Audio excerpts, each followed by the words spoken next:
Hello and welcome to the Last Lap podcast. I'm your host, John Jensen, and we have a very special episode today because we're going to be going over all 9 regional meets that took place over the weekend in NCAA Cross Country. Welcome to the show where I break down the most exciting distance running news from around the country. Okay, let's get right into it because there's a lot of great stuff. For those of you who don't know, there are 9 regions in NCAA Cross Country. And once a year, these 9 regions get together to decide who's going to go to the national meet. The way the breakdown works is that there is 2 teams from each region that get to go, along with several individuals punching their tickets to nationals as well. Wanted to dive right into what I thought was the most impactful story of the day, and that is definitely coming out of the mountain region. I had the opportunity to witness this meet in person, and it was awesome. First, let's give a rundown on the team side. Points-wise, New Mexico won the meet with 45 points. The BYU women were in second place with 47 points, and the Northern Arizona Lumberjacks were in third with 76 points. They will all punch their tickets along with probably a few others from that region as well on the women's side. And really, the big, bright, shining star in all this has got to be Jane Hedengren. What we are watching from her is actually incredible. This girl's a freshman. She was in high school last year. That is literally insane. In this race, you had the second place finisher from last year at Nationals, and Jane made her look like a JV athlete. That is just ridiculous. Her talent, her speed, her endurance is so incredible. Really, what we are watching here, it takes me back to the early 2010s in Edward Cheserek, where for 4 years in a row, he won absolutely everything, and there was nothing anyone can do about it until the very end of his career. But we don't talk about that. Jane, she's gonna win, right? Surely nobody's beating Jane Hedengren. In a week from now in Gans Creek, Missouri, when they race for the national championship. I believe her official margin of victory was almost 45 seconds or something insane like that, which is just bonkers. Looking more at the team side of things here, yes, New Mexico did win by 2 points. To be honest, I think it'll be between these 2 teams, the national meet being BYU and New Mexico, but I still think the Cougars have the upper hand. I think they really were reserved and held back. I'm not to say that New Mexico wasn't, but I think you'll see a different BYU team when it comes out, and we'll jump more into nationals when we do a pre-race show. But I just wanted to really hammer home the point that Jane Hedengren is that girl, that she's gonna win everything, and the sooner you accept that, the better. Okay, moving over to the men's side from the mountain region.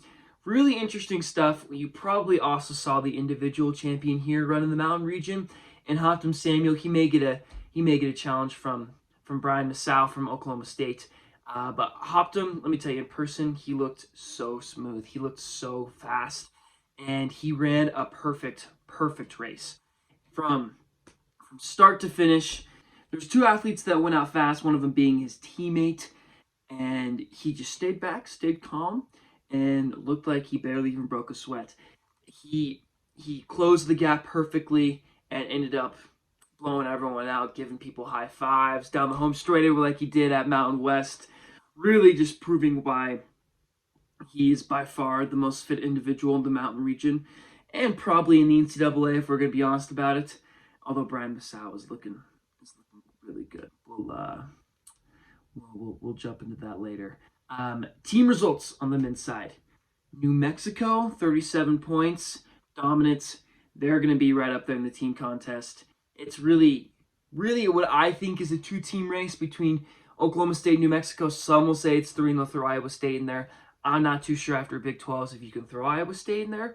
And then that 4th podium spot on the men's side is going to be completely up for grabs, which actually brings me into who was 2nd and 3rd in the mountain region.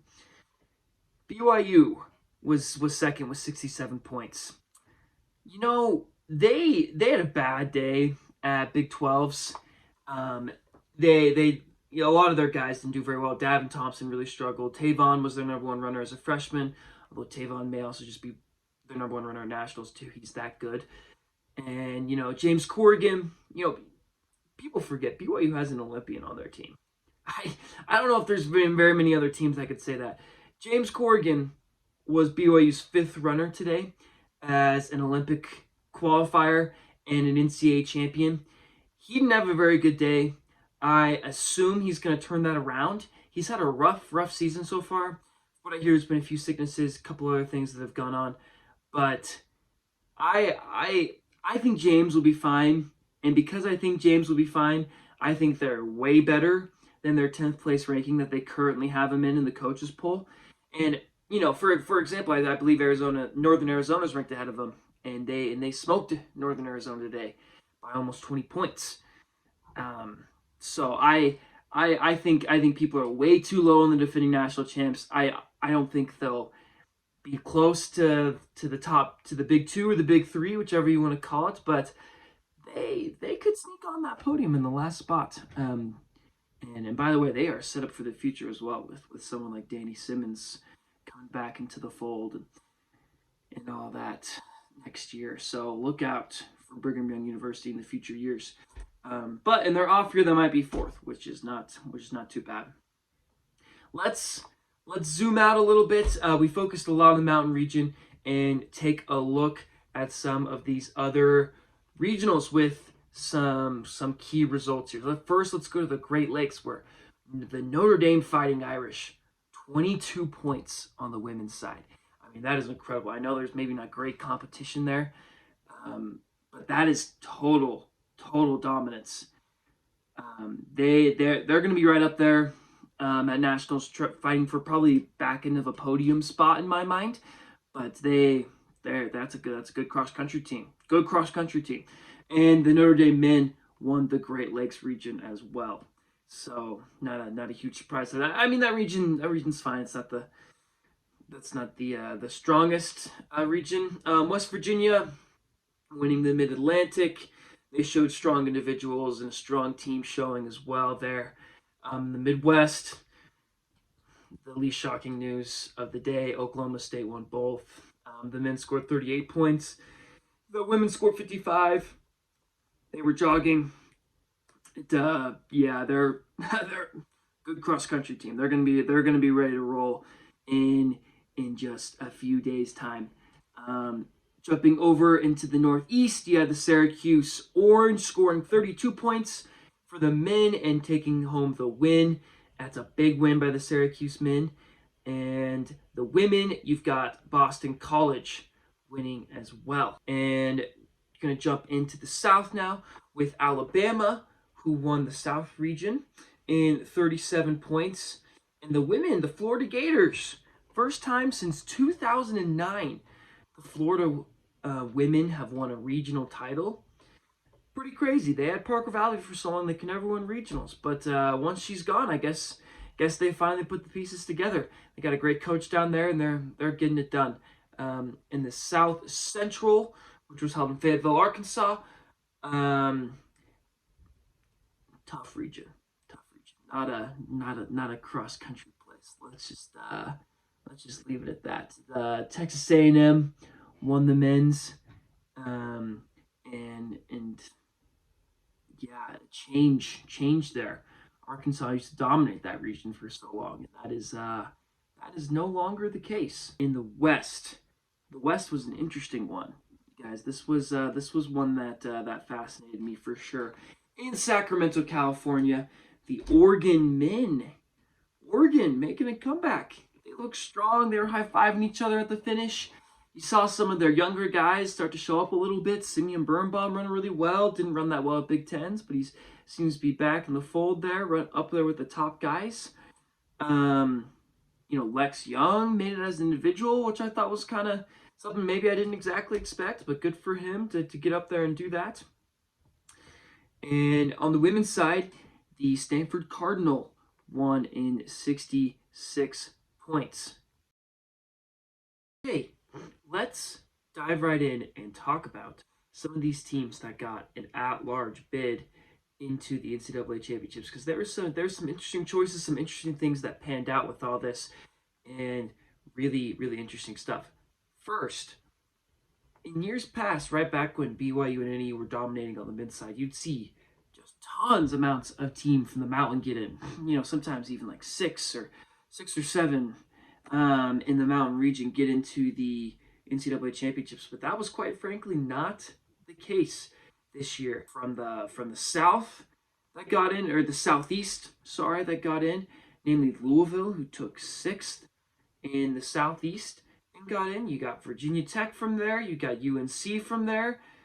I mean, just a plethora of schools. This year, only 4 from the mountain got in, which, talking to some of the teams as I was there at the meet, that was pretty disappointing. And of course, they knew, and there's really no secret when it comes to who's getting into nationals and who's not. But obviously, they were still bummed with that. But yeah, really, I mean, some teams that maybe you don't see all the time, like Iona and Ole Miss got a automatic qualifier, which it feels like it's been a while since we've had them in the meet. And really no huge shockers on the individual side. You got Calvin Chariot from Florida that got in. You had Leo Young, who I mentioned earlier, that got in. Kind of a bummer that Stanford as a team to get in for those guys. I know that was something they definitely wanted to do. Seemed to have a tough day out there. Victor Kipkoech from Texas Tech, who actually went out and led the majority of that mountain race and faded to 9th, but he still got in. Siwa Kiplagat from UVU. He's a freshman, so look for him in the future, but he's definitely going to make some noise out of UVU. That's a local school for me, so shout out to them. And yeah, a lot of stellar individuals. Nothing hugely surprising. I really thought the mountain was going to get 5. That ended up not being the case, but regardless, very, very interesting stuff. And really, regionals is fun to talk about, but it all sets up for the big one next week, the national championships. Cross country, love cross country. It's kind of tough. There's one weekend that matters. You can win regionals, and that doesn't mean a darn thing. And just 8 days later, when you got to go out and do a 10K all over again, or a 6K if you're a lady. Tough turnaround, but that's why these guys are the best. That's why they're on these teams. That's why they made nationals in the first place. So thank you for tuning in. Thank you for watching. We are going to put out another podcast previewing the national championships in just a few days' time. But let's go. This is the most exciting time of the year. Cross country, championship season. This is what it's all about. Thank you for tuning in. This is the Last Lap Podcast. I'm your host, John Jensen. Very first ever episode. Can't you tell? Thanks for tuning in. Adios.